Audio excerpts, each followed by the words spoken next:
আজ মঙ্গলবার, পাড়ার জঙ্গল সাফ করার দিন। না, পাড়ার জঙ্গল না, আমি আজকে আমার শোকেসটা পরিষ্কার করব, মানে রিঅ্যারেঞ্জ করব। ভীষণ বাজে অবস্থা হয়ে আছে। চলো আগে দেখে নি আমার শোকেসে কি কি মূল্যবান সব জিনিসপত্র রয়েছে। আজকে সেলফটা গোছাচ্ছি। এই যে কি অবস্থা হয়েছিল। কিছু কিছু অপ্রয়োজনীয় জিনিস ফেলে দেবো, কিছু কিছু বইও ফেলে দেবো। ভেবেছিলাম এই আনন্দ মেলাগুলো অনেক পুরোনো দিনের, 1419, 1415, কিন্তু ভাবলাম না, পুরোনো স্মৃতি থাক, ফেলবো না।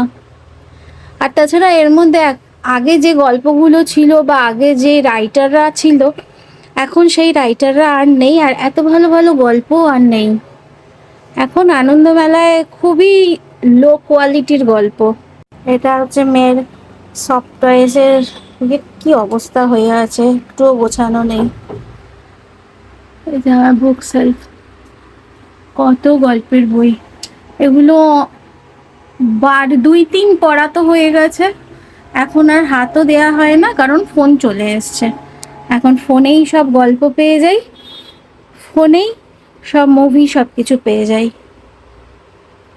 তাই এখন আর এগুলো ছুঁয়েও দেখা হয় না। বুদ্ধদেব গুহর কিছু লেখা আছে আমার কাছে, কারণ আমি বুদ্ধদেব গুহর বিশাল বড় ফ্যান।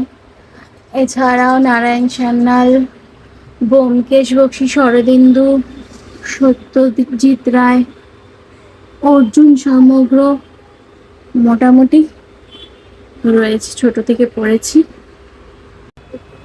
আমার গোছানো কমপ্লিট, কিন্তু এত জিনিস এইটুকুনি জায়গার মধ্যে অ্যারেঞ্জ করা খুব মুশকিল। যে পুতুলগুলো সাজিয়ে দিয়েছি, বইগুলো সাজিয়ে দিয়েছি, এর মধ্যে কিছু কিছু পুতুল দিয়ে দিয়েছি, নাহলে এক জায়গায় সব কিছু ঢোকানো যাচ্ছে না।